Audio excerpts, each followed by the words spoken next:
এই হলো আমাদের সোনারগাঁয়ের টাটকা সবজি। লিচু বাগানের নিচে যে জমিগুলো থাকে সেগুলির মধ্যে আবার চাষ করা হয়, বিভিন্ন ধরনের সবজি চাষ করা হয়।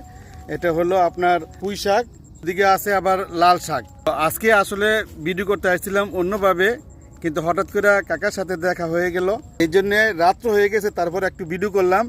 তো আপনাদের দেখানোর উদ্দেশ্যে যে আমাদের সোনারগাঁয়ে যে টাটকা যে শাক সবজিগুলি যে আমরা পাই সেগুলি একটু তুলে ধরলাম। তো আজকের ভিডিওটা কেমন লাগলো সবাই একটু জানাবেন। সবাইকে অসংখ্য ধন্যবাদ। এই হলো আমাদের সোনারগাঁয়ের টাটকা সবজি।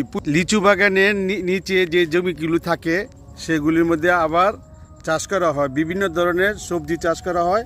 এটা হলো আপনার পুঁই শাক, দিকে আছে আবার লাল শাক। আজকে আসলে ভিডিও করতে আসছিলাম অন্যভাবে, কিন্তু হঠাৎ করে কাকার সাথে দেখা হয়ে গেল, এই জন্যে রাত্র হয়ে গেছে, তারপর একটু ভিডিও করলাম। তো আপনাদের দেখানোর উদ্দেশ্যে যে আমাদের সোনারগাঁয়ে যে টাটকা যে শাক সবজিগুলি যে আমরা পাই সেগুলি একটু তুলে ধরলাম।